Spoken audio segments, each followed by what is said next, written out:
साधु की कहानी। एक बार एक गांव में एक साधु रहता था। वो भगवान पर बहुत विश्वास रखता था। एक बार वह साधु पेड़ के नीचे बैठा था और भगवान का ध्यान कर रहा था, तो अचानक वहां बाढ़ आ गई।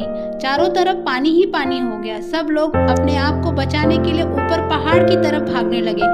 उनमें से एक आदमी ने देखा कि इस हालत में भी साधु जी भगवान की तपस्या कर रहे हैं। वह सोचा कि ये अपने आप को बचाने के लिए कहीं जा क्यों नहीं रहे, तो उसने साधु से बोला, अरे आप कहीं जा क्यों नहीं रहे हैं? आप भी मेरे साथ ऊपर पहाड़ की तरफ चलिए, नहीं तो डूब जाएंगे।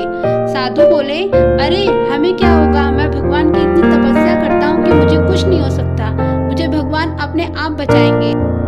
धीरे धीरे पानी साधु की कमर तक आ गया। अब लोग वहां से नाव लेकर निकलने लगे, तो उनमें से एक ने साधु से कहा, अरे पानी आपकी कमर तक आ गया है, आप हमारे साथ चलिए। तो साधु ने कहा कि नहीं नहीं, भगवान मुझे अपने आप बचाएगा, और वह नाव वाला भी वहां से निकल गया। कुछ देर बाद पानी इतना बढ़ गया कि साधु के सर तक पहुंच गया, और अब लोगों को बचाने के लिए हेलीकॉप्टर निकलने लगे। एक हेलीकॉप्टर साधु के पास आया, जो कि आखिरी हेलीकॉप्टर था। साधु के पास नीचे रस्सी फेंकी और बोला, इसे पकड़कर ऊपर आ जाइए, नहीं तो आप डूब जाएंगे। यह आखिरी हेलीकॉप्टर है और आपके पास में दूसरा कोई रास्ता नहीं है बचने के लिए। साधु ने कहा, यह रस्सी वापस ऊपर खींच लो और आप चले जाओ, मुझे भगवान के ऊपर पूरा भरोसा है और वह मुझे बचा लेगा। पानी काफी ऊपर आ गया, पेड़ डूब गया और साधु की भी डूबने से मौत हो गई।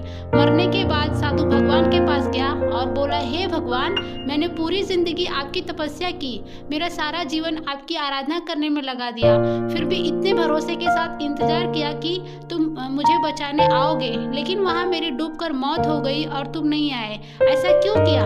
भगवान बोले, मूर्ख इंसान, एक नहीं 3 बार आया था, वो तीनों बार मैं ही तो था। पहला पैदल, दूसरा नाव के द्वारा और तीसरा हेलीकॉप्टर के द्वारा, लेकिन तुमने मेरा एक भी अवसर पहचान नहीं पाया। पता नहीं किसका इंतजार कर रहा था। इस तरह से जिंदगी में हमें ईश्वर बहुत मौके देता रहता है, लेकिन हम सब उस मौके को ठुकरा कर पता नहीं किस चीज का इंतजार कर रहे होते हैं कि वो होगा तभी मैं करूँगा, और इस बात पर अड़े रहने से एक वक्त के बाद वो मौका हाथ से निकल जाता है और हम कुछ भी नहीं कर पाते हैं। तो किसी भी अच्छे समय का इंतजार मत करो, जो भी करना है आज ही और अभी से ही शुरू कर दो।